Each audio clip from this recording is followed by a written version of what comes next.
쓴 사람은 마태죠, 마태. 네. 세리였던 마태, 그죠? 성전 앞에서 그 백성들에게 돈을 걷고 그 돈을 가지고 로마에다 갖다 바치고 자기의 후견인들에게 갖다 바치던 그런 역할을 하던 친일파 같은 그런 사람이었습니다. 음, 또 다른 이름은 레위였고요. 레위 사람이었을 것으로 보이죠. 자, 그래서 구약에 능통하고 율법과 복음의 관계를 잘 알고 있었던 예수님의 제자 중에 한 사람이었다라고 보입니다. 자, 근데 이 마태복음을 기록하고 있는데 마태복음은 특별한 목적을 가지고 기록이 됐습니다. 마태복음이 기록된 목적이 무엇이냐? 첫 번째로 가장 중요한 목적은 예수가 곧 메시아다라는 것을 알려주는 것이 마태의 주 목적입니다. 그래서 여기 1번에 있죠. 예수가 구약에서 약속된 메시아임을 증거하는 책이 마태복음이다라는 거예요. 자, 우리 지난번에 중간기를 같이 했었어요. 그렇죠? 중간기 영상이 지난주에 거의 뭐 126슬라이드나 돼서 굉장히 많았지만 이제 너무나 바벨론에서 돌아와서 이제 정말 하나님이 우리한테 약속해 주신 것처럼 우리 유다가 다시 강해질 거야. 우리 이제 회복했고 돌아왔고 성전도 지금 아담하게 세웠지만 점점 우리 강해질 수 있을 거야라고 막 희망을 붙들고 있던 이스라엘 백성들인데 결국 그들의 운명이 어땠죠? 계속해서 힘들었죠. 계속해서 핍박받고 갑자기 이제 페르시아가 지나가니까 그리스가 쳐들어와서 엄청 괴롭히고 그리스가 또 떠나가니까 로마가 쳐들어와가지고 로마가 압제를 하고 도대체 우리 메시아는 언제 오는 거야? 이제 그러다 사두개인 같은 사람들 뭐가 중요하냐? 제사만 드릴 수 있으면 됐지. 그러면서 예수가 다윗의 자손이 아닐 수도 있겠다라는 생각을 그때부터 처음 하기 시작했다라고 말씀드렸죠. 꼭 다윗의 자손일 필요가 있겠는가? 그죠? 그래서 뭐 제사장 지파에서 힘이 있는 사람이 메시아가 될 수도 있는 것이고 에돔 사람이지만 헤롯 대왕이 우리의 메시아가 될 수도 있는 것이고 이런 생각들이 마구마구 피어오르면서 현실적으로 눈앞에 보이는 현실 앞에서 메시아 과연 그는 누구인가에 대한 사람들의 궁금증과 아주 그 현실과의 괴리가 폭발하고 있었을 때 사람들이 그 메시아에 대한 소망의 여망마저 흔들려서 이제 더 이상 그걸 붙들고 있지 못하고 있을 그때에 마태가 책을 들고 써낸 이 마태복음의 목적은 바로 예수가 바로 그 여러분이 오랫동안 기다려온 메시아다라고 하는 것입니다. 자, 그래서 처음에는 그 사실을 그 메시아를 열심히 기다려왔었던 사람들이 누구냐면 다름 아닌 유대인들이었거든요. 유대인들에게 먼저 전합니다. 그래서 수신자는 첫 번째 유대인이 되는 거예요. 유대인들이 그렇게 열망을 했었던 그 메시아, 그분이 바로 예수다라는 것을 유대인한테 먼저 전했고요. 이게 이제 뒷부분 마지막에 가서 예수님의 부활 이후에는 그 모든 사람을 위한 메시아였다라는 메시지로 수신자가 모든 민족으로 확장이 되게 되는 변동이 있게 돼요. 그래서 처음에는 유대인으로, 두 번째는 모든 민족으로 수신자가 변동이 되게 됩니다. 자, 마태복음에는 5개의 큰 틀이 있어요. 그러니까 마태복음에서 중요한 구조가 있는데요. 그것은 바로 담화입니다. 담화. 담화는 이야기라는 거죠. 이야기. 예수님이 중요한 5개의 말씀을 우리에게 주십니다. 그래서 그 5개의 말씀을 주시면서 뭘 드러내냐면 결국 목적을 드러내는 거예요. 내가 메시아임을 드러내는 것이 바로 이 담화의 목적인 거예요. 자, 그래서 자, 우리 모세오경도 5가지의 내용의 책이라고 볼 수 있겠죠? 창세기, 출애굽기, 레위기, 민수기, 신명기. 그것과도 같이 마태복음 안에 주요한 담화가 5개가 들어있는데요. 이것은 예수님과 모세를 연결시키고 있는 연결고리와도 같다 우리가 이렇게 생각을 합니다. 그래서 예수가 누군가? 그분은 모세다. 핍박받고 압제해 있던 이스라엘 백성들을 출애굽시키고 구원해냈었던 바로 그 인물. 근데 그 모세를 능가하는 새로운 모세, 진정한 메시아 예수다라는 그 구조적으로도 드러내고 있는 목적이 있다라는 거예요. 예수가 메시아다라는 것을 구조적으로도 지금 드러내고 있다라는 것입니다. 그래서 첫 번째 담화가 무엇이냐? 우리가 잘 알고 있는 산상수훈입니다. 예수님께서 제자들에게 어, 뭐에 대해 알려주셨냐면 하나님 나라에 대해서 알려주신 거예요. 산상수훈이 결국 하고자 하는 말은 하나님 나라입니다. 하나님 나라가 무엇인가? 하나님 나라의 백성들은 이 땅에서 어떻게 살아야 되는 것인가? 이것에 대해서 말씀하고 계신 것이고요. 두 번째 담화에서 제자들에게 제자도와 선교에 대해서 말씀하십니다. 그러니까 제자가 무엇인가? 제자의 삶은 어떻게 살아가는 게 제자의 삶을 사는 것인가? 고난과 핍박과 영광도 없고 빛도 없지만 그 가운데서 끊임없이 복음을 전파하는 사람들이 제자들이다라는 것을 이야기해 주십니다. 이게 두 번째 제자도와 선교 담화예요. 10장. 그리고 세 번째 담화에서 하나님 나라에 대해서 다시 한번 비유를 들어서 말씀해 주시는데 그 하나님 나라가 은밀하게 이 세상 가운데 드러나 있고 은밀하게 점점 자라나고 있다라는 것을 말씀을 해주세요. 그게 하나님 나라의 비밀이에요. 그래서 무엇으로 말씀하셨냐면 비유로 말씀하셨습니다. 직접적으로 말씀하신 것이 아니라 비유로 말씀하셨다라는 거죠. 이 13장에서 여러 가지 비유가 등장하죠. 이따가 좀 살펴보겠지만요. 자, 그래서 이렇게 하나님 나라가 은밀하게 보이지 않게 드러나지 않게 성장을 해가면서 무엇을 이루냐 하면 교회를 이룬다라는 것이에요. 교회를 이룬다. 그래서 네 번째 담화는 교회가 무엇인가에 대해서까지 말씀해 주십니다. 그래서 교회 안에서 권징, 잘못된 것과 잘한 것을 바로잡는 일, 그리고 용서하는 공동체, 또 그 안에서 회복하는 공동체가 되어야 됨을 말하고 있습니다. 그리고 마지막 이제 중요한 24장에서 25장에 종말론 담화라고 해서 다섯 번째 담화가 등장을 해요. 그러니까 종말에 어떤 일이 일어날 것인가에 대해서 예수님께서 말씀해 주세요. 자, 그래서 보시면 심판에 대해서 말씀하시고요. 징조에 대해서 말씀을 하십니다. 말세에는 그죠? 서로가 사랑이 식어지고 서로가 대적하고 나라와 나라가 서로를 대적하고 뭐 불과 지진과 연기와 이런 말씀들 있죠. 자, 그리고 자, 성전이 파괴됐다라는 말씀, 돌 위에 돌 하나 남지 않고 다 무너질 것이다라고 하셨던 그 말씀. 자, 이 다섯 개의 담화를 통해서 결국 말씀하시는 거, 하나님 나라, 그리고 하나님 나라의 제자들인 모임인 교회와 그들의 결말, 심판, 최후 심판을 지나서 결론, 교회는 부활하여 또 하나님의 품 안으로 안기게 될 것이다라는 것을 소망을 말하는 것이. 자, 그래서 이 다섯 가지의 담화가 결국 하고자 하는 이야기는 예수님이 그리스도로서 메시아이신 예수님만 우리에게 주실 수 있는 가르침이다라는 거예요. 그래서 이 다섯 가지 담화를 들은 주변의 사람들이 다 깜짝 놀라는 거예요. 와, 이 사람이 하는 말이 서기관들과 바리새인들의 가르침과는 뭔가 다르다. 어떻게 이런 가르침을 줄 수가 있는가 하고 놀랐다라는 본문들이 심심치 않게 마태복음에 등장하는 거예요. 왜냐하면 예수님이 메시아이시니까. 메시아로서 이분이 주는 가르침이 세상의 모든 선생의 가르침들과 달랐다라는 거예요. 자, 그래서 다시 한번 예수님께서 구약의 성취자이자 메시아로서 이 땅에 오셨음을 말씀해 주는 것이 마태복음이었다라는 것이죠. 그래서 마태 안에는 선지자를 통하여 하신 말씀을 이루려 하심이라라는 말씀들이 반복이 되고 있습니다. 자, 그 다음에 두 번째 하나님 나라에 대해서 이야기했었죠. 첫 번째 담화였던 산상수훈에서부터 하나님 나라에 대해서 이야기합니다. 그죠? 그리고 마지막 결론에 가서 하나님 나라의 완성에 대해서도 말씀을 하고요. 자, 해 바실레이아 톤 우라논 하늘에 있는 왕국에 대해서 이야기하는 거예요. 하늘에 있을 왕국. 자, 그 왕국은 현재 예수님이 이 땅에 오심으로 이 땅에 임했지만 아직 가시적으로 눈앞에 우리가 모두 보이는 곳으로 드러난 왕국은 아니에요. 그러나 이미 임했어요. 예수님께서 이 땅에 오셨기 때문에. 그리고 미래, 재림 때 완성이 된다. 마태복음의 종말에 대해서 말씀을 하고 있다 그랬잖아요.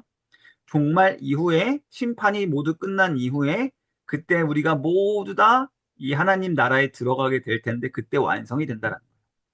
그래서 제가 이 단어를 우리가 꼭 기억하고 있어야 된다라고 이전에 말씀드렸죠. 이미와 아직 아니의 긴장. 이미와 아직 아니의 긴장. 예수님이 이 땅에 오심으로 이미 하나님의 나라가 임했어요. 근데 하나님의 나라가 아직 완성되지 않았습니다.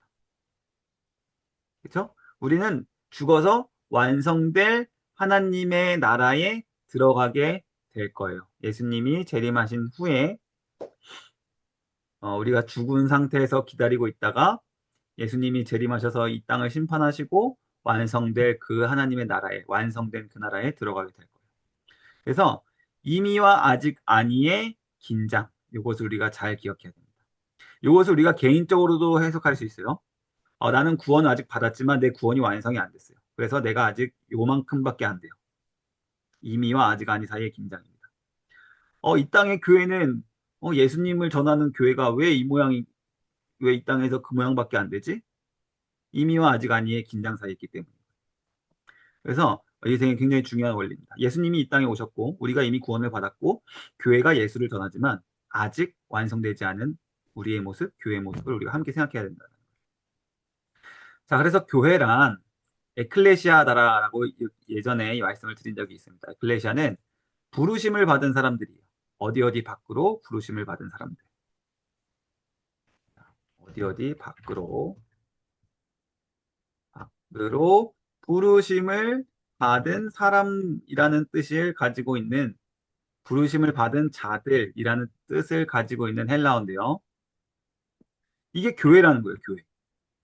자, 근데 오직 마태만 이 에클레시아라는 단어를 사용을 합니다. 마태는 유일하게 에클레시아라는 단어를 사용합니다. 자, 아까 우리가 살펴보았죠. 마태복음의 구조가 뭐였냐면, 자, 하나님 나라에 대해서 말씀하고 그 나라가 완성되기 전에 심판이 있을 것이다라는 말씀을 했어요. 그죠? 심판. 네? 자, 근데 마태가 그 심판받을 사람으로부터, 세상으로부터 부르심을 받은 자들이 있다라고 말하면서 이야기하는 게 바로 에클레시아라는 거예요.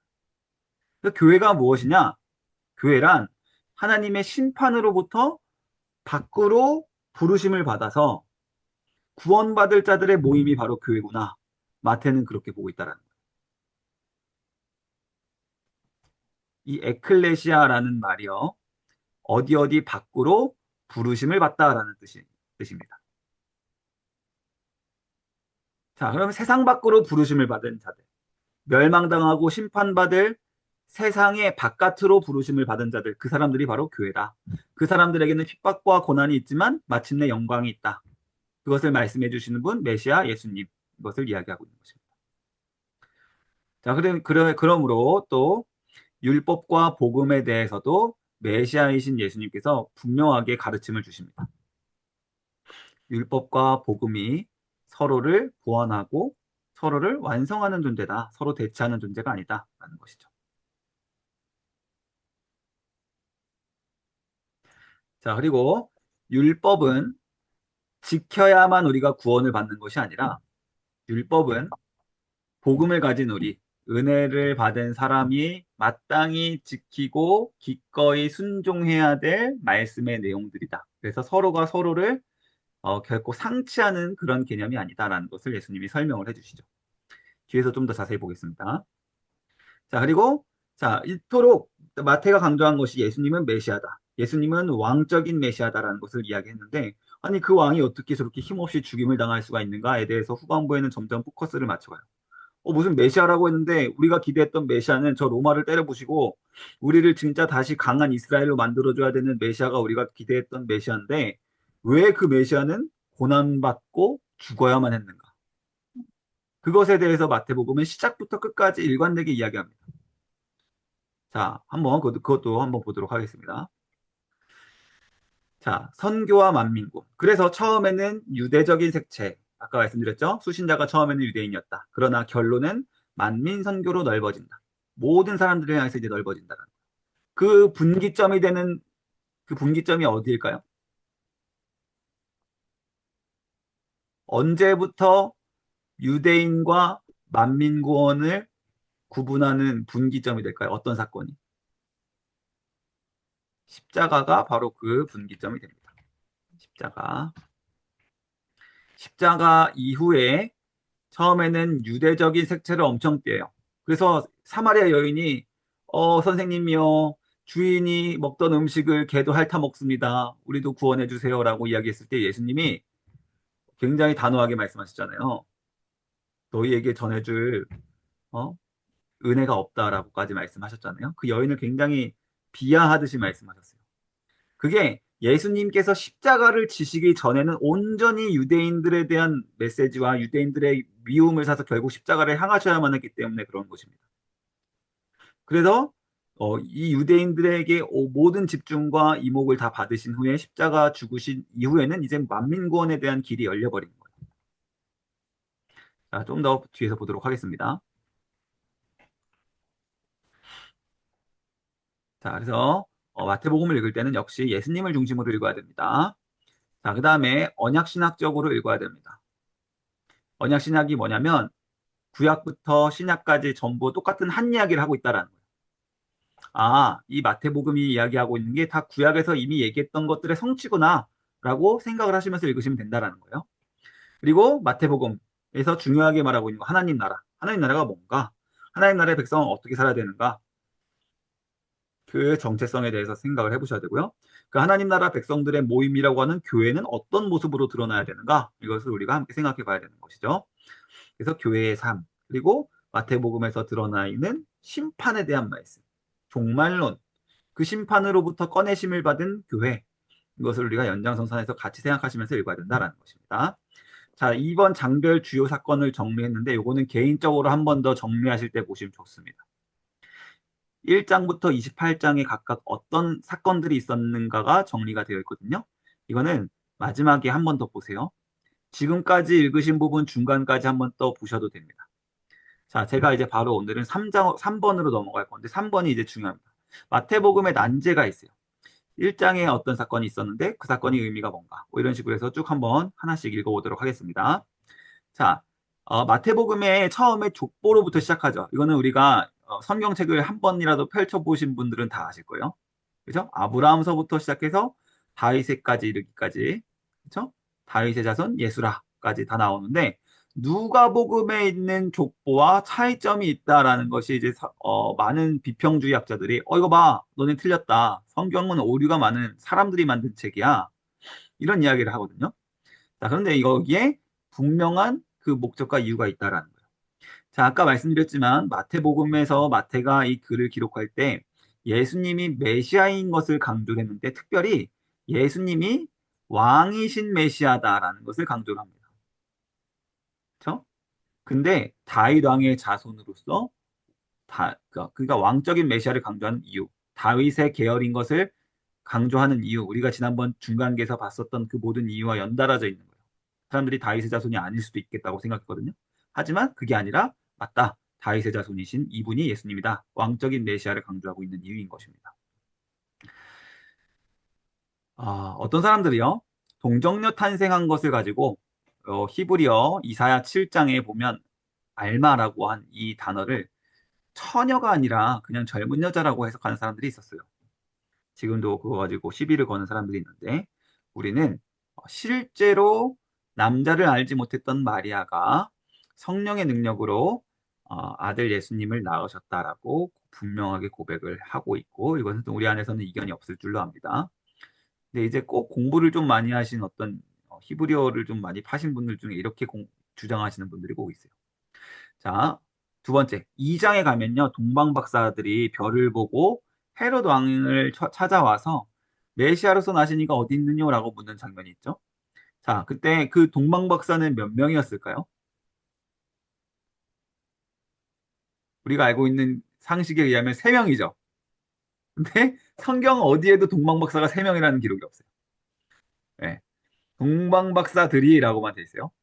그리고 그 동방 박사가 도대체 어디서 왔느냐?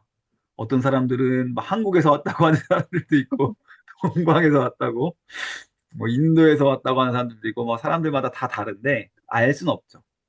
근데 그래서 이것을 어떤 사람들은 이거 상징적인 사건 아니냐? 동방박사라고 하는 사람들은 어떤 상징일 거야, 그냥. 그리고 뭐 별을 따라왔다고 하는데 그 별도 상징일 거야라고 이야기를 하는데 실제로 이 모든 것은 역사 속의 사건으로 보는 것이 우리 입장입니다. 그 별이 그 사람들의 발걸음을 인도해 준 것은 그냥 하나님의 특별한 섭리이자 인도였다라고 우리가 봐야 되겠죠. 자, 그리고 호세아 11장 1절 말씀이 뭐냐면 내 아들을 애굽에서부터 불러내었다 할 것이라 라는 말씀이 있어요. 호세아 11장 1절 말씀. 그래서 예수님께서 헤롯 대왕의 핍박을 피해서 잠시 이집트에 머물렀던 일이 있었죠. 자, 그렇다가 다시 돌아오셔서 나사렛으로 돌아오게 되는 아켈라오를 피해서 이 모든 것이 호세아 11장 1절의 성취다라고 이제 볼 수 있고요. 자, 회개에 합당한 열매를 맺어야만 한다. 그러니까 열매 없는 자는 구원을 받은 자가 아니다라고 이제 이야기를 하고 있는 부분이에요. 자, 여러분 어떻게 생각하세요? 예수님을 믿는데 열매가 없다. 예수님을 믿는데 회개에 합당한 열매 맺지 않는 믿음을 가지고 있다. 그러면 그 믿음은 진짜일까요? 가짜일까요? 그렇죠? 물론 우리는 아직 알 수 없어요. 우리 모습으로는 아직 알 수 없어요. 하나님이 보시기에 진짜 믿음을 가지고 있는 사람은 죽기 전에 반드시 하나님 보시기에 열매를 맺고 죽습니다.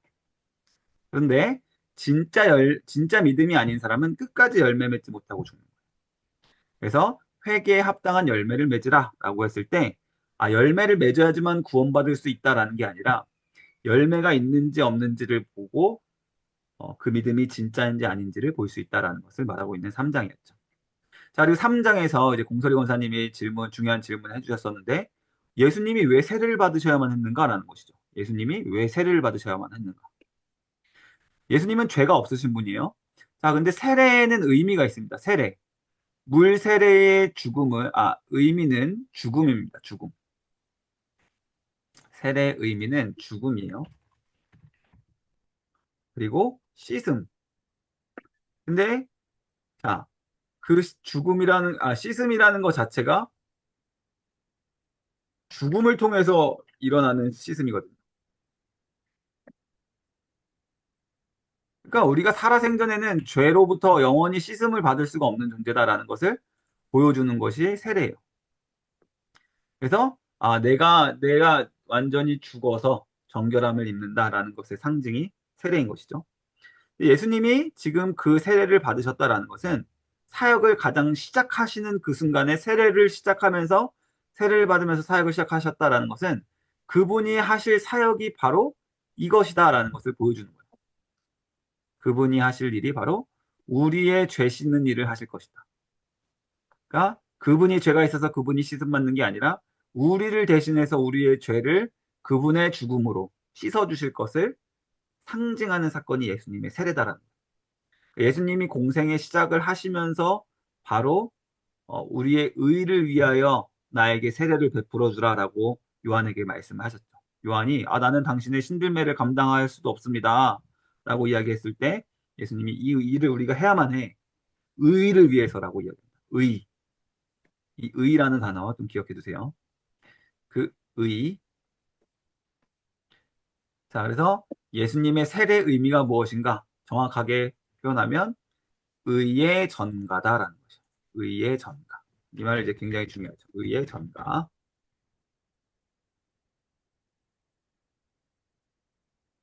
세례의 의미는 의의 전가입니다. 예수님이 대신 죽임을 당하셔서 죄 용서함을 우리에게, 의로움을 우리에게 전가해 주시는 거예요. 그래서 우리 이건 또 다른 말로 의를 입혀 주신다라고도 이야기해요. 의를 덧입혀 주시다. 우리 옷이 아닌 거예요. 의로움이라는 것은.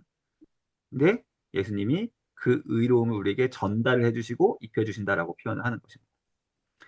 이게 다 세례의 의미다라는 것이죠. 자, 예수님이 사장에 가면 마귀에게 시험당하는 장면이 나옵니다. 그래서 사람들이, 왜 예수님이 마귀에게 시험을 받으셨을까? 마귀는 예수님이 당연히 시험에서 이길 것을 알지 못했나? 라고 생각할 수 있죠. 그쵸?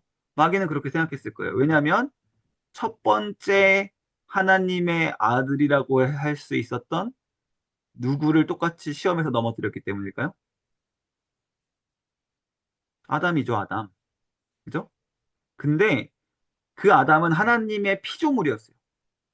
하나님의 아들, 정말 친아들, 감히 예수님과는 다른 존재였죠. 그래서 사탄의 경우에는 내가 예전에 인간의 대표였던 아담을 무너뜨렸던 경험이 있으니까 또 이 메시아라고 왔다는 하나님의 아들이라고까지 하는 진짜 친아들이라고까지 하는 이 사람 내가 똑같이 무너뜨려 봐야지라고 시험을 해본 거예요. 그죠? 근데 자, 예수님은 죄를 지을 수가 없는 하나님 자신이시죠. 그죠? 그래서 이 마귀의 기대와 가능성을 완전히 꺾어버린 것이죠. 예수님은 죄를 모르시고 죄를 지을 수가 없으신 인간의 모습을 가지고 계셨지만 하나님 자체이신 그분. 그래서 이 시험을 당연히 극복을 하시고 이겨내실 수 있었다. 그래서 예수님을 우리가 뭐라고 부르냐면 새 아담이라고 불러요. 새 아담. 둘째 아담, 새 아담. 첫 번째 아담은 실패했지만 예수님은 성공하셨거든요. 그리고 그 일을 위하여 오셨다라고 하시는 것이죠. 그래서 그 시험을 받으신 이유가 우리가 실패해서 떨어졌던 시험을 대리로 대신 쳐서 합격시켜 주시기 위해서 그렇게 생각하시면 됩니다. 그 일을 해주러 오신 예수님. 자, 5장 산상수훈의 율법을 폐하러 온 것이 아니라 완전케 하려 합니다. 아까 이야기 우리가 봤었죠. 율법과 복음은 서로 상충하고 상치되는 개념이 아니라 보충해주고 보완하는 것이다. 자, 5장에 우리가 짤막하지만 이혼에 대한 말씀이 있어요. 이혼에 대한 말씀.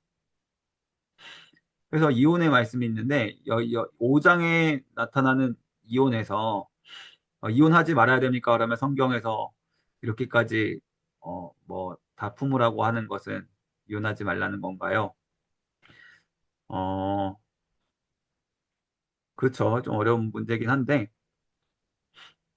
창조 질서의 회복이 절실한 현대라고 이제 표현을 했습니다. 오늘날의 창조 질서가 회복이 되어 있지 않은 상황.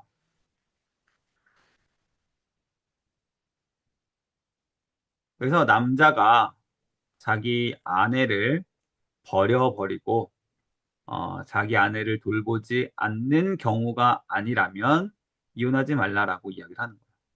근데 그 말 안에 사실 굉장히 여러 가지 문제가 들어있어요. 남자가 왜 자기 아내를 돌보지 않는가?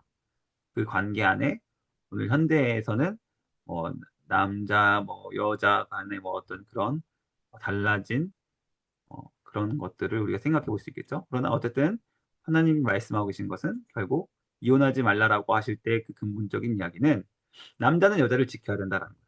그리고 여자는 남자의 말에 순종하고 가정이 질서가 있어야 된다라는 것을 다시 한번 말씀해주고 있는 목적으로서 기록된 것입니다. 그래서 남편은 아내를 지키고 뭐 이런 이야기들이 있는 것이죠. 자, 원수를 사랑하라라는 말씀이 있습니다. 산상수훈 안에. 자, 불가능해 보이는 명령들을 우리에게 말씀해 주시는데 그것을 가능하게 하시는 성령님이 계신다라는 것을 우리가 기억을 해야 되겠고요.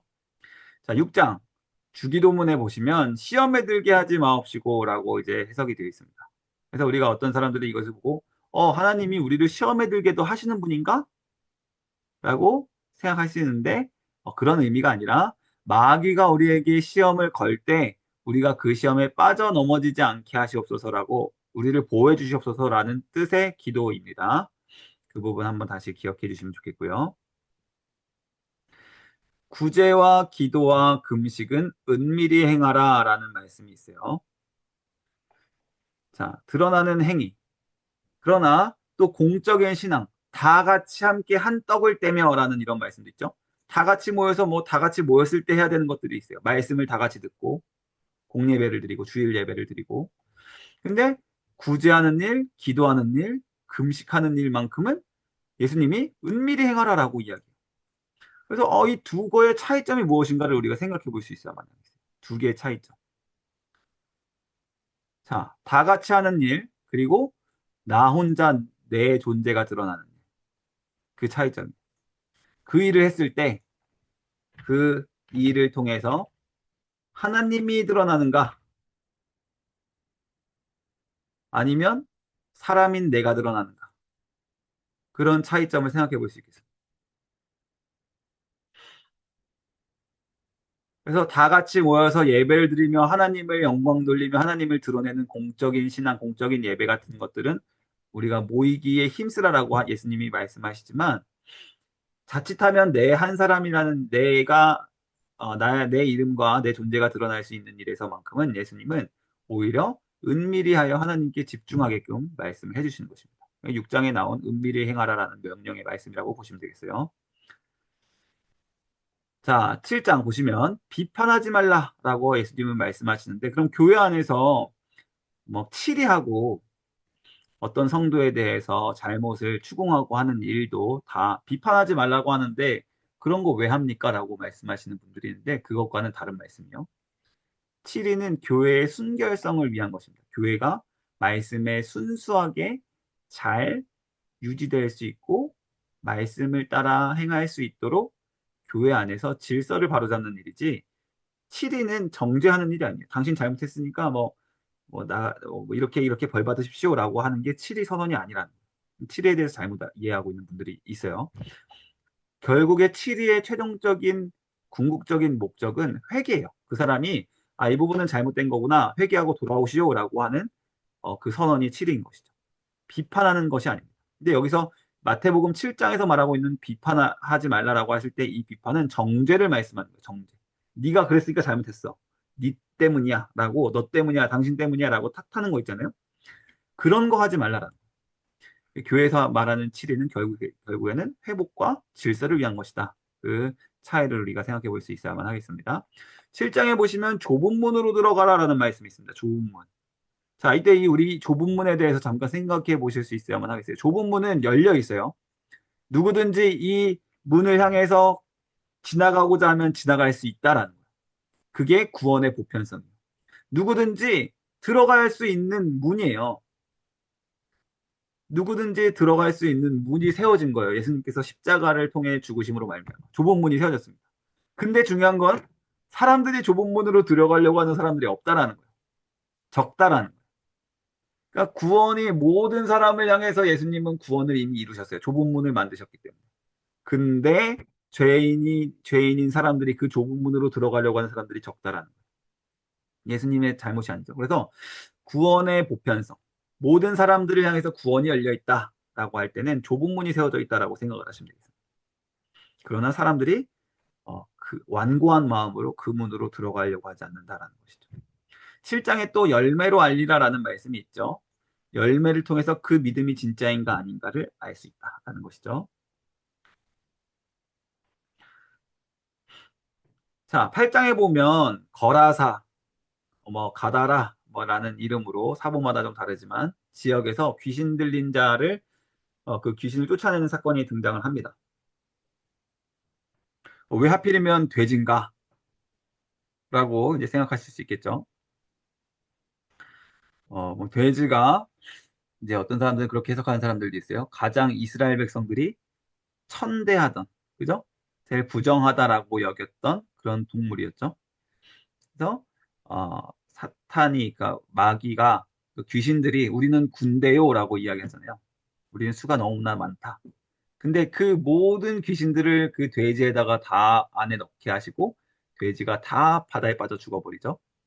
자, 이게 상징적인 희생을 의미하는 사건이에요. 예수님이라고 하는 한 분이 이스라엘 백성들에게 마치 돼지와도 같이 멸시받고 천대받는 모습으로 모든 마귀 사탄의 죄악된 더러움을 다 끌어안고 죽으심을 상징하는 사건이다. 네? 그것을 예수님께서 보여주신 사건이 바로 어, 귀신과 돼지 사건이다라는 거죠. 그래서 귀신이란 존재가 진짜 있구나. 귀신이란 존재는 우리 눈에 보이지 않지만 한 사람 안에도 군대와도 같이 이렇게 존재할 수 있구나. 그리고 귀신조차도 예수님이 메시아이심을 알아보고 벌벌 떨며 순종하지만 더 완악한 유대인들은 순종하지 않는구나. 그리고 결국에는 그런 유대인들을 위해서 예수님이 모든 죄를 떠안고 죽으시는구나. 돼지처럼. 이렇게 생각하시면 됩니다. 자, 9장. 금식을 하지 말라라는 말씀이 있어요. 금식. 그죠? 지금 신랑과 함께 있는데 금식할 필요가 없다라는 말씀 하시거든요. 우리가 어제 그저께인가요? 며칠 전에 읽었죠. 그죠? 신랑과 함께 지금 잔치 가운데 있을 때는 금식을 할 필요가 없다라는 거예요. 그러나 신랑이 잠깐 떠나 있는 때가 있는데 그때는 금식할 것이니라라는 말씀이죠. 자, 이제 우리의 존재가 어떻게 됐냐? 새 장가가고 새 신부가 된 새 언약의 관계가 됐다라는 거예요. 우리는 기쁜 남편을 맞이한 상황이다라는 것입니다. 그래서 근데 금식을 막 슬퍼서 막 하는 그런 금식을 하지 말고 감사의 금식을 하라라는 말씀을 한 거예요. 자, 예수 안에서의 새 언약과 옛 체계의 양립 불가. 그래서 우리의 존재가 완전히 바뀌었다라는 것을 설명해 주는 부분이고요. 자, 이 부분 넘어가도록 하겠습니다. 야이로의 딸과 혈류병 여인 얘기.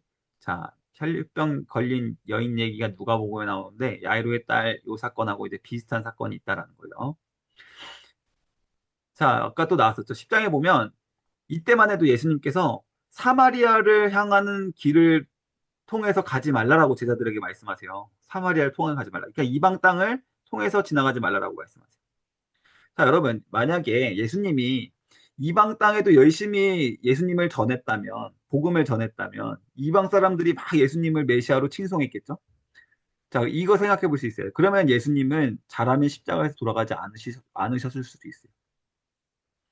많은 이방인들의 비호를 받으면서. 근데 그럴 일은 일어나지 않죠. 당연히 그럴 일은 있어서도 안 되고 일어나지 않지만 예수님이 처음에 유대인에게만 잘 집중하셔서 유대인에게 결국에 미움을 받고 박해를 받으시는 길로 나아가셔야만 했기 때문에 예수님의 사역 초기에는 완전히 유대인 집중이다라는 거예요.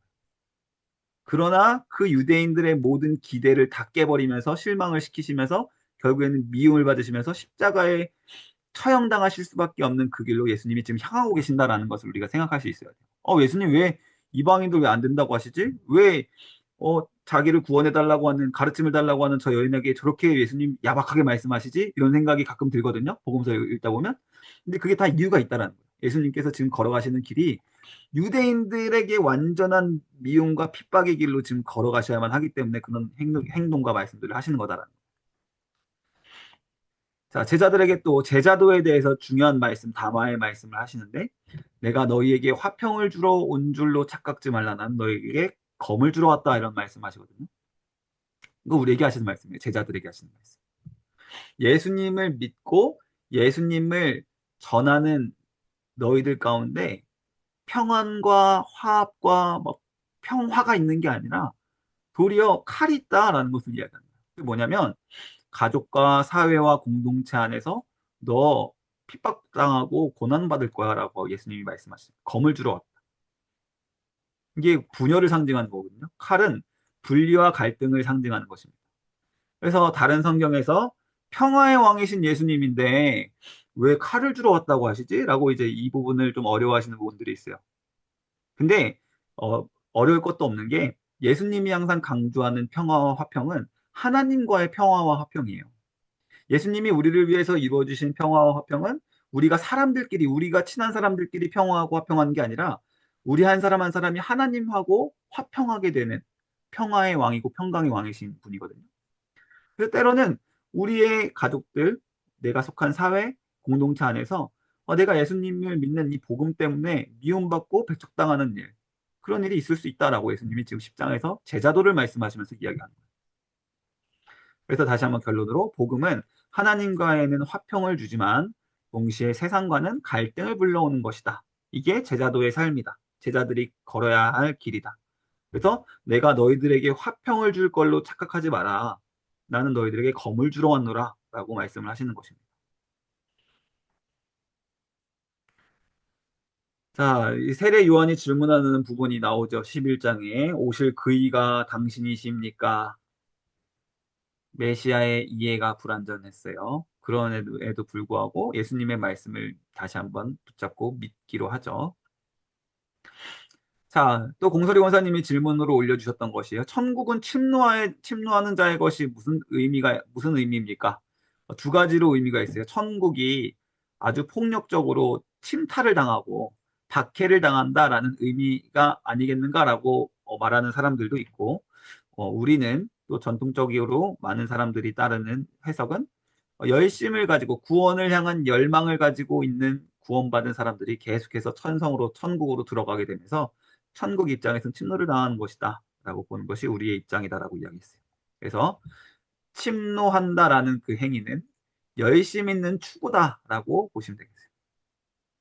열심과 결단으로 천국으로 들어가고자 하는 그런 모든 모습들을 침노하는 은혜 안에서의 적극적인 반응이다라고 해석을 하시면 되겠습니다.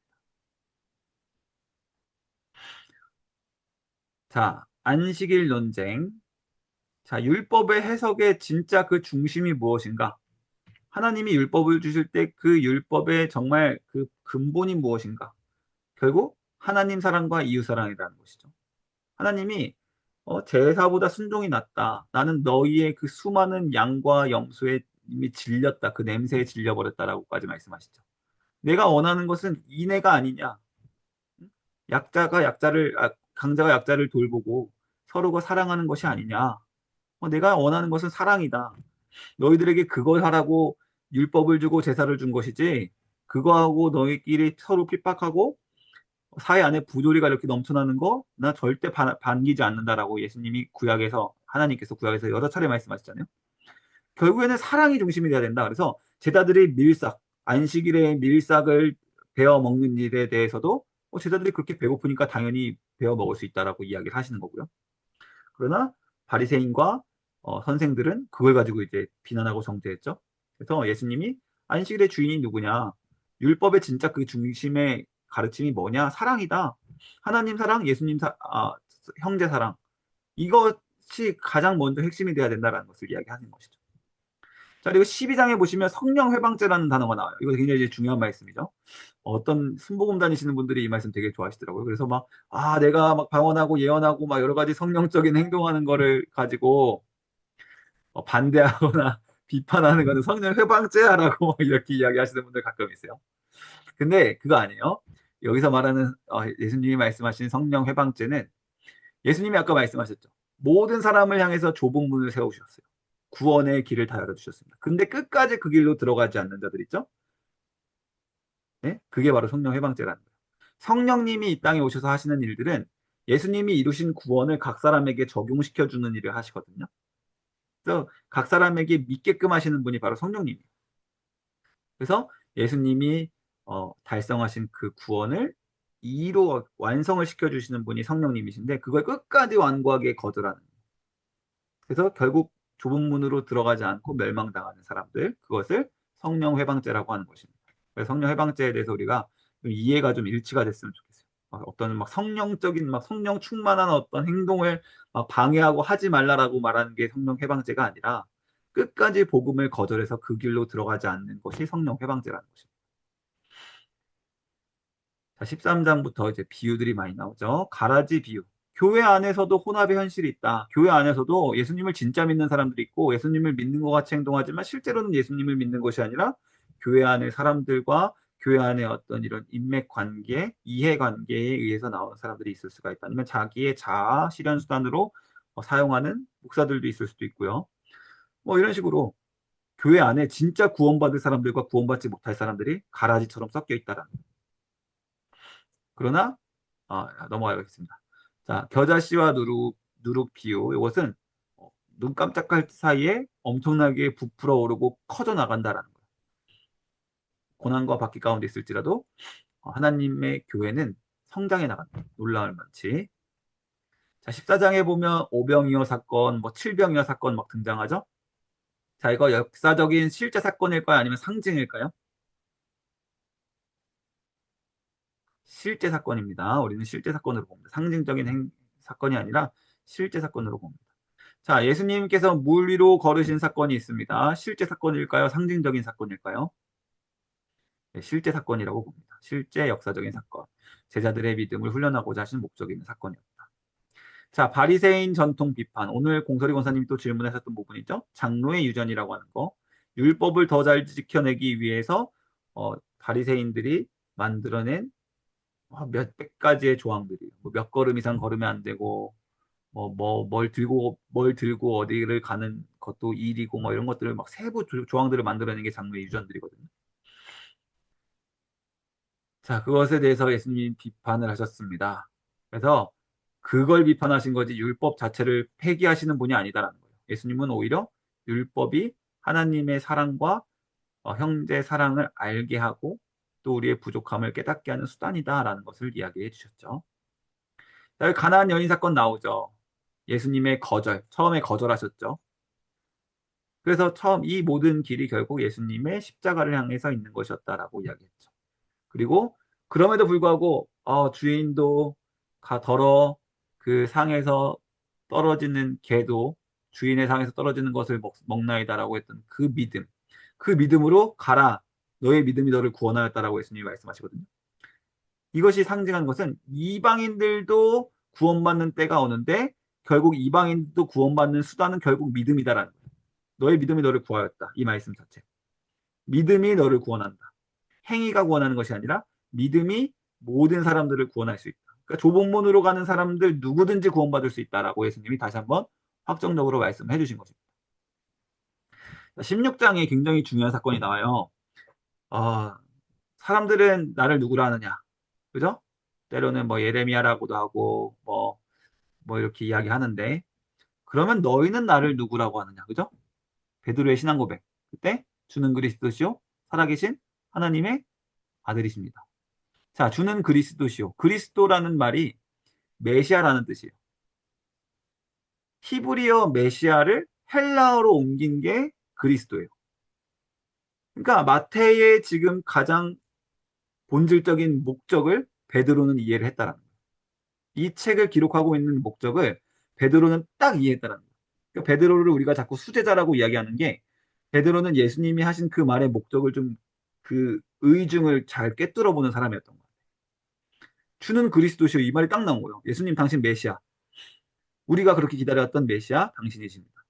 그리고 당신은 살아계신 하나님의 아들입니다. 자, 그때 예수님께서 너는 개바라 이런 말씀하거든요. 너는 개바라. 내가 이 반석 위에 내 교회를 세우리니 이런 말씀하세요. 자, 이걸 가지고 로만 처치가 이제 악용을 했어요. 그러니까 너는 개바라는 말이 반석이에요, 똑같이. 개바, 그죠? 근데 이게 헬라어 원문을 보시면 너는 개바라라고 할 때 팩트로스라는 작은 반석이라는 단어를 씁니다. 그리고 그 뒤에 예지는 내가 이 반석 위에라고 할 때 큰 안반 같은 큰 바위와도 같은 페트라라는 단어를 써요. 자, 그래서 예수님이 하신 이 말의 의미는요. 너는 개바라는 그러니까 반석이라는 작은 이름을 가지고 있는 사람인데 너가 아니라 너가 지금 고백한 그 믿음, 이 커다란 반석과도 같은 믿음 위에 내가 교회를 세운다라고 이제 말씀하신 거예요. 이제 원어로 보면 이게 명확하게 보이는 거죠. 근데 이제 로마 처치는 카톨릭은 이걸 가지고 이거 봐라. 베드로에게서부터 교회가 나온다 하지 않냐. 어? 그죠? 로마 카톨릭의 1대 교황이 누구일까요? 베드로거든요. 예? 로마 지역을 처음 감독했던 사람이 베드로예요. 그러니까 이거 봐라. 우리한테 수임권이 있다. 응? 우리 이 로만 처치만이 예수님이 진짜 인정했던 어머니 교회다. 너희들은 다 그리고 저 개신교, 장로교 이런 것들은 다 우리에게서 나간 아류고 가짜야 이제 말하는 그 근본이 된 말씀이죠. 근데 예수님의 의미는 믿음 위에 교회가 세워진다라고 말씀하신 거였다는 거예요. 그래서 천국 열쇠를 너에게 주노니라고 이야기하죠. 자, 그래서 천국 열쇠를 베드로에게 줬다라고 이제 이야기를 하는 거예요. 로마 처치는. 그래서 이거 봐라. 천국 열쇠가 오직 가톨릭 교회 안에만 있다라고 이제 이야기를 하는 것인데 그런 게 아니라 믿음을 가지고 세워진 교회에 말씀을 해석해줘서 하늘과 이 땅을 열어주는 천국의 열쇠를 줬다라는 말씀으로 우리는 해석을 하는 거죠. 자, 이게 이제 16장이 좀 중요한 부분이라서 난제가 되는 부분이기도 해서 이제 다뤘습니다. 자, 17장에 보시면 변화산 사건이 등장합니다. 변화산 사건. 그래서 막 제자들이 변화산 사건에 막 취해가지고 우리가 여기서 초막 셋을 짓고 삽시다. 하나는 모세를 위해서, 하나는 엘리야 위해서, 예수님 위해서. 여기서 너무 좋으니까 우리가 여기서 살아요. 막 이러잖아요. 근데 왜 모세와 엘리야일까요? 라고 했을 때 우리가 생각해 봐야 된다는 거죠. 모세는 율법을 상징하죠. 엘리야는 모든 선지자들의 대표 중에 한 명이기도 합니다. 그죠? 이 두 사람의 공통점이 있어요. 시체가 어디 있는지 모른다라는 거예요. 모세는 시체를 찾을 수도 없고 사탄과 뭐 천사가 시체를 찾으러 서로 뭐 다투겠다 뭐 이런 말씀 있잖아요. 히브리서에. 자, 그다음 엘리야라는 사람은 승천을 해버렸죠. 그러니까 하나님의 은혜로 완전히 들림받은 사람들을 대표하는 그 사람들인데, 그러니까 완전한 사람들이야. 완전한 사람. 이 사람들이 있던 사역이 완전했음을 보여주는 거예요. 근데 모세가 했던 일은 율법을 선포한 일이 완전했다는 거예요. 엘리야가 했던 일은 하나님의 선지자로서 하나님의 뜻을 백성들에게 전한 일이 완전했다는 거예요.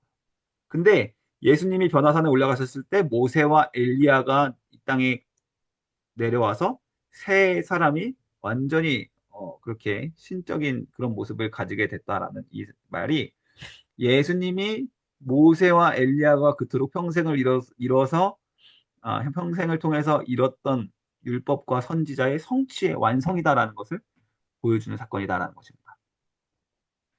그래서 그냥 놀라운 사건이었네. 그냥 이 정도가 아니라 예수님이 바로 그 완전한 메시아이자 완전한 하나님이심을 보여주는 사건인 것이죠. 어, 귀신 들린 아이 사건은 넘어가겠습니다. 이 부분은 질문이 나오면 설명을 해드릴게요. 18장 어린아이와 천국. 어, 어린아이들이 오는 것을 제자들이 막았죠. 그죠? 그러더니 예수님이 정말 이 어린아이와 같지 않으면 천국에 들어갈 자가 없다라고 말씀하셨어요. 단순하게 예수님을 믿는 어린아이처럼.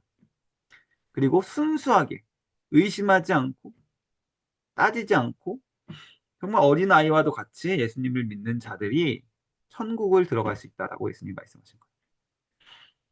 자, 길을 잃은 양, 잃어버린 양에 대한 비유를 말씀하시는데, 아, 이것도 넘어가겠습니다. 우리가 잘 알고 있는 내용이니까요. 자, 7번씩 70번 또는 70번씩 7번. 이게 사본마다 이제 기록이 좀 다른데, 7이 이제 완전수니까 무한하게 서로 용서해줘야 된다라고 이제 말씀하는 내용이 18장에 기록이 돼 있고요. 19장에서 이제 또 이혼에 대해서 말씀을 하시는데, 아무리 서로 사랑하고 서로 가정을 이루지만 남편이 아내를 버려버리고 성적으로 불신실할 때, 그러니까 아내를 완전히 방치하고 이럴 때는 제한적으로 허용할 수 있다라고까지 이제 말씀이 되어 있는 부분이에요. 그러니까 아까도 말씀드렸지만 가정이라고 하는 데 안에서 창조 질서가 회복이 돼야 되는데 창조 질서의 회복과 너무나 동떨어진 경우에는 그럴 때는 이혼할 수 있음을 19장에서 말씀하고 있는 거예요. 자, 부자 청년이 찾아와서 예수님께 말하죠. 나는 선행도 하고, 많은 베풀었다. 예수님이 말씀하신 율법도 나는 뭐 다 여러 가지 했다라고 이제 이야기하는데 그 모든 것들이 구원과는 전혀 관계가 없음을 보여주는 사건이죠. 그러면 너 갖고 있는 거 다 팔아서 날 따라와. 그럼 날 따라올 수 있고 하나님의 나라에 들어갈 수 있어라고 했을 때 청년이 근심하다가 돌아가죠. 그래서 그가 어떤 일을 했건, 과거에 어떤 일을 했건 그런 것은 다 중요한 것이 아니라 진짜 예수님을 끝까지 따라가는가가 중요한 것이다라는 거예요. 자, 20장 포도원 품꾼의 비유가 있습니다. 어떤 품꾼은 몇 시부터 일을 시작했는데 어떤 품꾼은 끝나기 직전에 왔는데 주인이 삭스를 똑같이 준 거예요. 또 이런 일이 있을 수 있냐라는 것이죠. 아침부터 열심히 일한 사람은 당연히 더 받아야 되는데 자, 이때 말한 그 삭스는 은혜를 이야기하는 겁니다. 그러니까 어떤 사람은 태어날 때부터 모태신앙인으로 태어나가지고 교회를 열심히 뭐 하지 말라 하라 뭐 이런 말씀 스트레스 받아가면서 지켜가면서 열심히 믿은 사람과 죽기 직전에 예수님 저 예수님 믿을게요 하고 한 사람에게 똑같이 주어지는 구원에 대해서 말씀하셔요. 근데 중요한 건 다른 성경 말씀들을 보면 상급에 대해서 분명히 이야기합니다. 상급에는 차이가 있다는 거예요. 그러니까 구원은 동일하게 받지만 상급에는 차이가 있다는 거예요. 우리는 상급의 차이에 대해서 반드시 이야기를 해야 돼요. 그러니까 뭐 5달란트 남긴 자에게는 5달란트를 더 주고 2달란트 남긴 자에게는 2달란트의 상급을 주시고 그죠? 이렇게 상급의 차이가 있다는 것입니다. 이것을 우리가 어떻게 이해하냐? 그럼 천국에 가서도 이 땅에서 열심히 예수님 믿은 사람들은 뭐 더 큰 차 타고 더 좋은 큰 집에서 뭐 거기도 뭐 외제차가 있나요? 뭐 이런 말씀하시는 분들이 있는데 이런 물질적인 상급을 이야기하는 게 아니에요. 그래서 우리 개혁주의 선배들이 이 상급이 그럼 어떤 개념일까를 이제 성경을 계속 쳐다보면서 논의를 한 결과 상급은 마치 음악회에 참여하는 것과 같겠구나라고 결론을 내렸어요. 음악의 조예가 깊으신 분들은 저기 어디 로얄 오페라 하우스 같은 데 가서서 하시는 그 오페라 공연 같은 거 보시면 어때요? 막 너무 좋잖아요. 뭐 투란도트 공주는 잠 못 이루고 막 이런 노래 막 나오면 막 와우 진짜 막 너무 좋아하는 노래인데 실제로 거기서 막 오페라 가수들이 하는 그런 막 그걸 보면 막 전율하잖아요. 근데 막 노래에 대해 전혀 관심이 없는 사람들인데 막 가다그래서 따라온 사람들은 저게 뭐야? 지루해. 유튜브가 더 재밌어. 이런 사람들이 분명히 있을 수 있다라는 거죠. 그러니까 천국에서 누리게 될 상급의 차이가 무엇인가? 예수님을 또 하나님을 누리는 그 차이가 있다는 거예요. 지금도 북한에서 지하교회에서 정말 목숨 걸고 예배드리시던 그분들이 천국에 들어갔을 때의 모습을 생각해 보세요. 우리처럼 편안하게 줌으로 뭐 교회 가고 싶을 때 가지만 휴가 가고 싶을 때는 휴가도 가고 이렇게 편안하게 믿는 우리와 정말 목숨 내걸고 총살당하면서 예수님 지켜 신앙을 가져가지고 죽임당했던 저 사람들이 나중에 천국 갔을 때 그 차이가 없을까요? 있을까요? 있죠, 당연히. 내가 믿었던 예수님 목숨 걸고 믿었는데 진짜였구나라고 했을 때 그분들은 더 기뻐하고 더 막 감격에 겨워서 아주 영원을 살아갈 거라고 저는 생각을 해요. 그런 상급의 차이에 대해서 이야기를 하고 있다는 것이죠. 그러니까 삭슨 동일한가 받게 되는 은혜는 동일하지만 그 안에서 누리는 차이가 있다라는 것에 대해서 상급으로 개혁주의 신학자들은 이야기를 했습니다. 세배대 아들들이 이제 찾아와서 우리 아들 중 한 편은 오른편에 한 명은 왼편에 삼아 주십시오라고 이제 부탁을 했죠. 근데 섬기는 자가 높아지고 네? 높아지고자 하는 자는 낮아진다라는 이 원리를 드러내 주셨습니다. 자, 예루살렘에 입성하시는데 겸손하여서 낙이 곧 낙이 새끼를 타고 입성하신다라는 그 말씀 그대로 성취가 되는 모습을 볼 수 있겠죠. 자, 무화과 나무의 잎은 무성하게 열렸는데 무화과 열매를 맺지 못한 무화과를 보시고 예수님이 저주를 내리셨어요. 아는 것도 굉장히 많고 뭐 말씀 이야기하면 그 얘기며 뭐 설명도 잘하고 뭐 교회에 대해서 교회의 어떤 시스템과 문화에 대해서 너무너무 잘 알지만 그 사람의 행위에서 전혀 열매 같은 열매가 보이지 않는 그런 사람들을 가지고 무화과 나무다라고 이야기하는 거예요. 바리새인들이 딱 그렇다라고 이야기하는 것이죠. 성전 안에 있던 사람들이 행위로는 율법을 온전히 지킨다라고 하지만 그 안에 정말 하나님이 원하시는 사랑의 열매가 전혀 없다라고 이야기하신 게 무화과 나무의 저주다라는 것입니다. 잎은 무성하지만 열매가 없다. 겉모습은 경건해 보이는데 실제 열매가 하나도 없는 그러한 백성들을 꼬집는 말씀입니다. 우리가 이렇게 무화과 나무가 되면 안 되겠죠. 경건의 모양은 있지만 능력은 없는. 자, 22장입니다. 혼인잔치 비유. 자, 이때 왕의 결혼식에 들어가는데 어떤 사람들은 쫓겨나요. 자, 그 사람들이 누굴까요? 예복을 입지 않은 사람들. 예복을 입지 않는 사람. 자, 우리가 예수님이 아까 사역을 처음 시작하실 때부터 예수님이 하신 일이 세례였다 그랬죠. 우리를 대신해서 죽어서 의를 달성하셔서 의를 우리에게 전가해 주시고 의를 우리에게 옷 입혀 주신다라고 이야기했었어요. 예수님의 의로움은 우리가 믿음으로만 받을 수 있는 거예요. 근데 왕의 혼인잔치에 들어갈 수 없는 사람들, 예복을 입지 않았다라고 이렇게 이야기하거든요. 그러니까 예수님이 이 땅에 오셔서 처음부터 하신 일, 우리를 위해서 대신 죽으신 그 일을 믿지 않는 자들. 그래서 예수님의 그 의의 옷을 입지 않은 자들은 천국에 절대 못 들어간다라고 말씀하신 거예요. 이게 다시 좁은 문과 넓은 문으로도 이어지는 것이죠. 누구든지 예수님을 믿기만 하면 이방인이건 아무리 사회적으로 낮은 약자건 뭐 세리와 같은 마태였던 누구든지 믿기만 하면 의의 옷을 입고 천국 잔치에 들어갈 수 있는데 끝까지 성령 회방죄로 예수님을 믿지 않고 영접하지 않는 자는 결코 못 들어간다. 그래서 밖에서 이를 갈며 우는 일이 있다라고 이야기를 하는 것이죠. 자, 가이사의 것은 가이사에게. 자, 우리 요번에 박물관 가시면 보실 거예요. 가이사. 네. 하나님께 우선 충성하지만 국가에도 합당한 의무를 해야 된다라고 하시는 말씀인 거예요. 왜냐하면 그 국가의 권위도 하나님께서 우리에게 허락해 주신 것이기 때문에. 그래서 하나님의 것은 하나님에게, 가이사의 것은 가이사에게. 그래서 다시 한번 생각하지만 여호와의 증인들이 뭐 군대 가기 싫어가지고 군대 가면 안 된다고 뭐 이제 이렇게 하는 것은 틀렸다라는 것이죠. 국가의 의무를 마땅히 해야 되는 것이죠. 자, 부활 논쟁. 부활이 실제로 존재하지 않는다라고 이야기했던 사두개인들. 우리 지난 시간에 봤었죠? 부활을 믿지 않고 초극 현실주의자들이었던 사두개인들의 말이 틀렸다라는 것을 보여주는 거예요.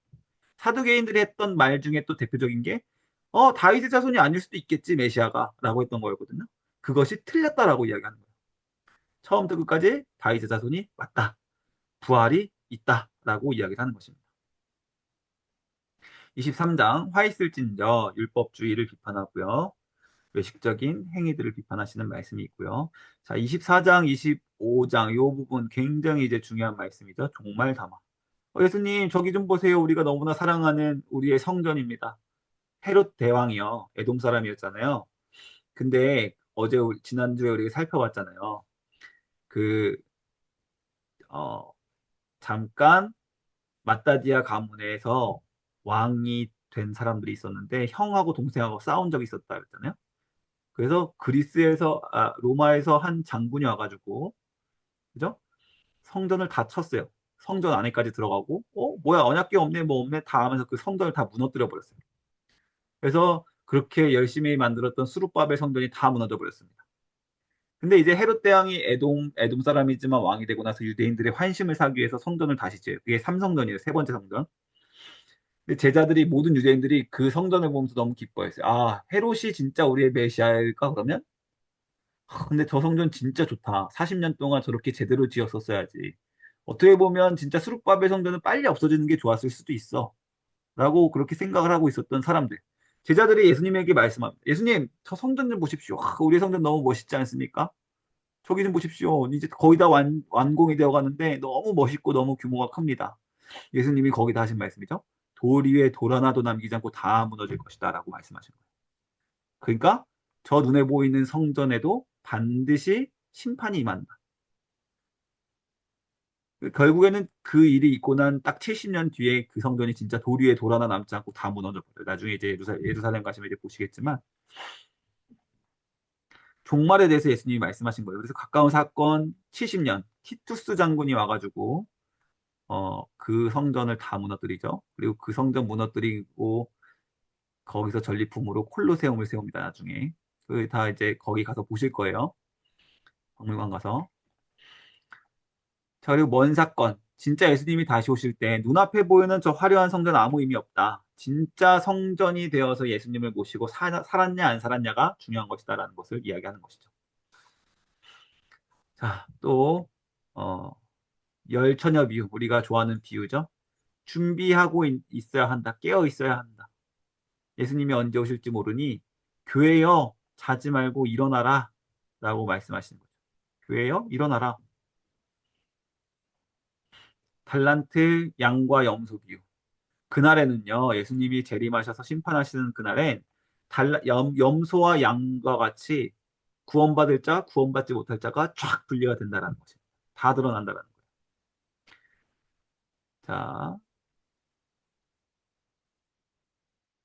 유다의 배신과 멸망. 유다가 결국 배신을 하죠. 자, 예수님은 유다가 배신할 것을 분명히 아셨어요. 그죠? 그래서 유다 보고 너가 할 일을 어서 속히 해라 이런 말씀도 하시죠. 유다는 처음부터 예수님을 배신하기 위해서 선택을 받은 사람인가요? 그렇다고 보는 것입니다. 우리 입장은. 예수님은 유다를 그렇게 선택을 하신 거예요. 그러니까 처음부터 유다는 멸망당하기로 작정이 되어 있었던 사람이 있다라는 거예요. 우리가 이것을 우리가 작정이라고 이야기하고 작정 안에 있는 예정이다라고 이야기해요. 예정이라고 하는 것은 하나님께서 구원받을 사람과 구원받지 못할 사람을 이 세상을 창조하기 전부터 이미 다 정해 놓으셨다라는 이야기거든요. 그러니까 사울 왕도 어떻게 보면 다윗보다도 덜 악한 죄를 범했죠. 근데 결국 버림받을 실패한 왕의 본으로서 하나님이 세우신 왕이었고 유다도 나름대로의 열심과 또 두뇌 회전이 굉장히 빨라서 어, 금전을 맡은 제자였지만 결국에는 멸망당하는 사람으로서 쓰임을 받았다라는 것을 보여주는 것이고요. 자, 27장 그렇게 유다가 이제 죽음을 당하게 됩니다. 자, 예수님의 엘리 엘리 라마 사박다니 나의 하나님 왜 나를 버리셨습니까? 자, 이걸 보고 우리가 알고 있는 그 유명한 슈바이처 박사님이 야, 이거 봐라. 예수님도 사람이었다. 예수님 진짜 사람이었네. 예수님은 메시아가 아니라 메시아가 되고 싶었던 한 인간에 불과했다라고 이제 이야기를 해요. 그래서 우리는 슈바이처가 굉장히 위험한 사람이라고 생각을 해야 되는 거예요. 슈바이처가 믿는 예수님은 진짜 예수님이 아니다라는 거죠. 그 의사, 그 유명한 분 있잖아요. 아프리카에 가서 의사 활동을 했던 그 슈바이처. 자, 예수님이 이 순간 정말 고통 가운데서 우리의 심정을 대변해서 하신 말씀들이에요. 우리가 예수님이 그 십자가에서 하셨던 그 가상 칠언, 예수님이 십자가에서 하신 모든 말씀들이 다 우리를 대신해서 우리의 심정에서 말씀하신 것이다라고 이해하시면 앞으로 복음서를 보시는데 문제가 없습니다. 자, 빈무덤 부활 사건 실제 사건이었다. 그리고 결국에 이 십자가와 부활 이후에 결국 유대인이 아니라 모든 온 땅, 사마리아 땅 끝까지라고 이제 점점 바뀝니다. 처음에는 사마리아의 길로도 지나지 말라라고 얘기하셨던 예수님께서 10장에서요. 이제는 사마리아 땅 끝까지 가라라고 하십니다. 그 분기점이 바로 십자가와 부활이다라는 거예요. 이제는 예수님께서 유대인들에 의해서 완전히 미움과 멸시를 받으셔서 죽으셨고 모든 값을 치르셨어요. 누구든지 좁은 문으로 들어가기만 하면 다 구원을 받을 수 있는 자격이 생겼습니다. 그래서 그 말씀을 온 땅에 전하라라고 이야기를 하시는 내용으로 나아가게 된 것입니다. 자, 그래서 마태복음은 이러한 이야기들을 다루고 있습니다. 결국 예수님께서 메시아이시다라는 이야기를 우리가 살펴보았습니다.